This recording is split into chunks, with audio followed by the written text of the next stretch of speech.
going to be my friend here, Kim. Okay, here she comes. I call her Babushka. Okay, just I can't help but nickname something. And here comes Babushka. Here she comes. Hi. Can I borrow this real fast? Awesome. Take it. Well, it's great to be here. I'm Kim, and that's my husband back there, David, and we are from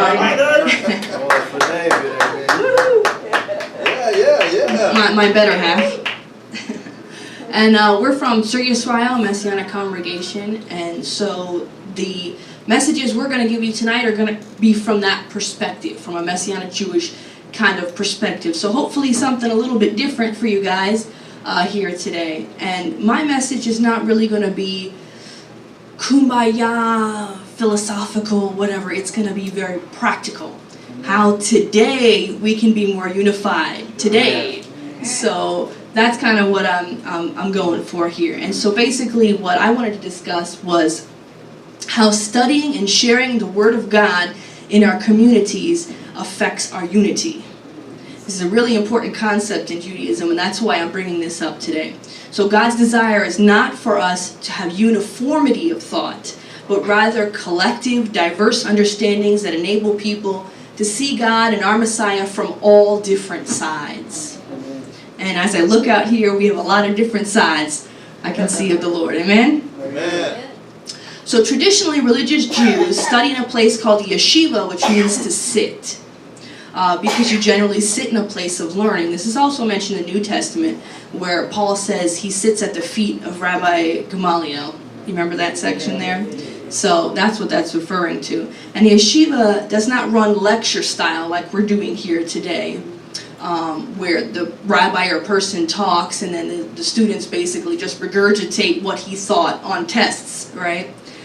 It is more of a collaborative effort where the students get together with study partners called chavruta, which in Hebrew means friendship. So you guys can say that with me. Chavruta. You'll learn some new words. Which is from chaver, which means friend. And this study partner, who is ideally on the same intellectual level as you, is designed to challenge his friend in ideas, opinions, theological understandings of the Word of God. And usually the rabbi pairs these people up for instruction. And he is there to hold his friend accountable in religious interpretation. This is why in Proverbs 27:17 it says, "As iron sharpens iron, so a man sharpens the countenance of his friend." Right? That's the friend that it's referring to there. So it's not in pleasant, non-confrontational conversation that this sharpening happens. It is when there is friction, okay, through the lens of accountability and brotherly love, that sparks fly and our skills as believers are honed.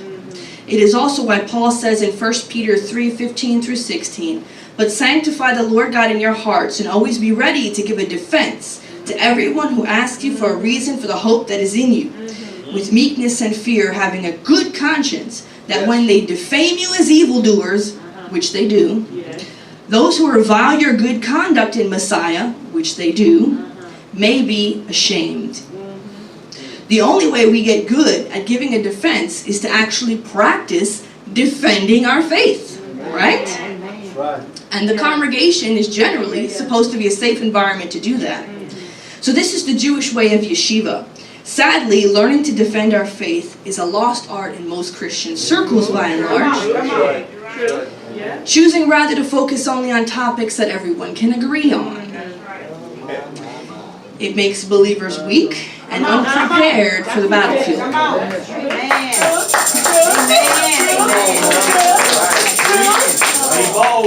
Truth.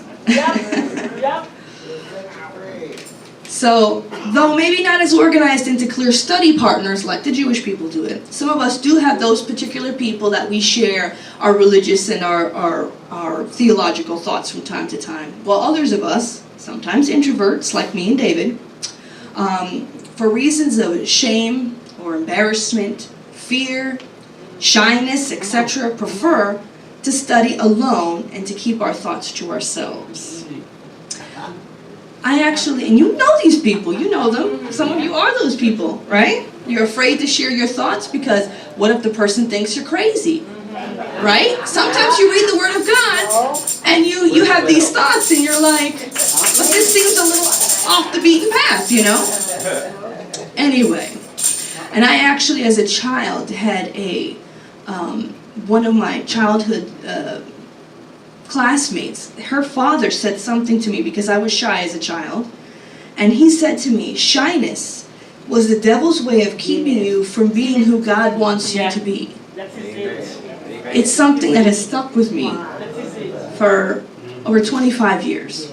So I've never forgotten that, and it really is truth. Get that into your soul, you shy people. Okay, the Lord wants you to be bold. So this isolationism that sometimes we put our own selves into is viewed as an unhealthy habit in Judaism, and it is strongly discouraged. In the Talmud, which is rabbinic commentaries on biblical concepts, Rabbi Hanina is quoted as saying that scholars who sit alone to study the Torah become stupid. He was bold too. Why? Because it is a deception to think even in small part that anyone could possibly possess all biblical truth alone. God has bestowed upon each of us different personalities, experiences, etc., that have birthed a wide range of personal testimonies. And as an aside, one of my favorite verses from Revelation is they overcame him by the blood of the Lamb and the word of the testimony. Go ahead. So, you know, the blood of the Lamb is already done, but the word of our testimony we can certainly keep doing today.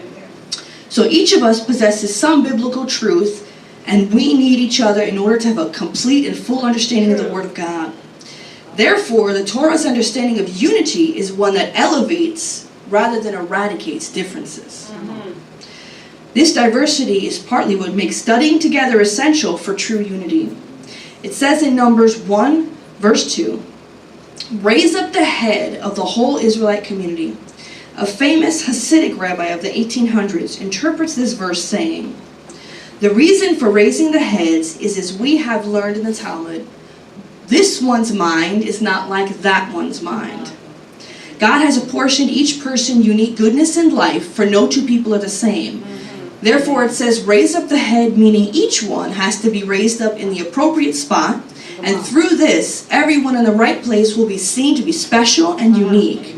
If one person would take the place of another, then the whole tribe is incomplete." This sentiment is also present in the New Testament in 1 Corinthians 12. "But now indeed there are many members, yet one body. And the eye cannot say to the hand, I have no need of you, nor again the head to the feet, I have no need of you. No, much rather, those members of the body which seem to be weaker are necessary." Come on. Amen. Come on, you know we look at each other sometimes and we're like, you're the weaker one. "And those members of the body which we think to be less honorable, on these we bestow greater honor. And our unpresentable parts have greater modesty, but our presentable parts have no need. But God composed the body, having given greater honor to that part which lacks it. And there should be no schism in the body, but that the members should have the same care for one another. And if one member suffers, all the members suffer with it. Amen. Or if one member is honored, all the members rejoice with it." So what's my message on unity? We need to humble ourselves to be willing to share our biblical thoughts and interpretations with one another on a regular basis. And to make time to listen to the ideas of others as well. Remembering, God spoke through a donkey. He can speak through annoying, needy, ignorant, know-it-all people too.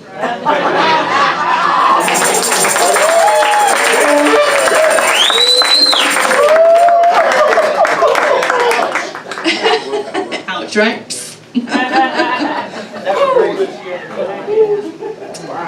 We must allow for righteous, holy, and fruitful rebuke or confirmation to come forth, Amen. and to find joy in raising up each other's heads and sharpening the countenances of our friends. Amen.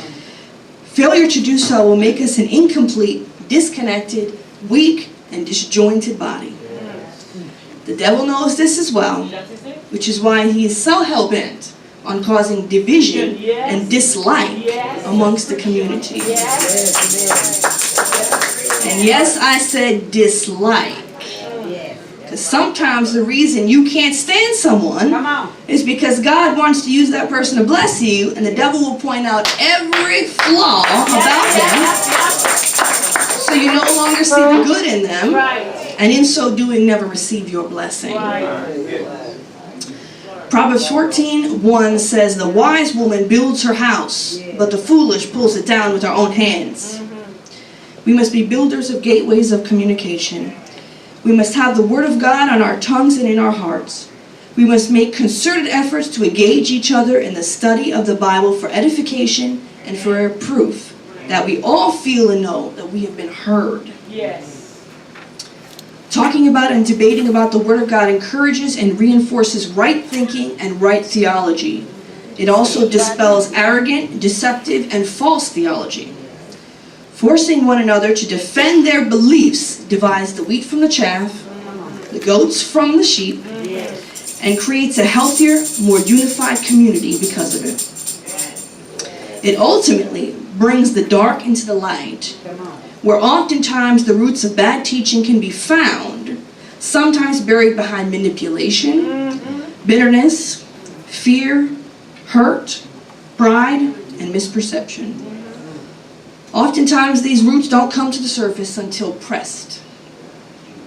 As a community of believers, we are our brother's keepers, and it's our duty to make sure we are all walking on the straight and narrow.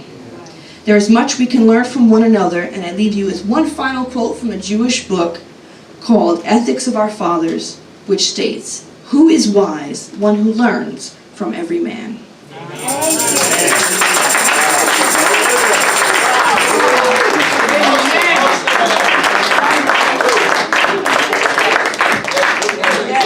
Good, okay? How awesome was that? Babushka and me, we threw down right off the get-go. Okay, we were over there hugging it out. She called it. Let's hug it out. She was hugging it out with Jody. I was like, all right, man, I don't know what's going on, but we bonded right away. We really did. So isn't she something? That was awesome, wasn't it? Yes.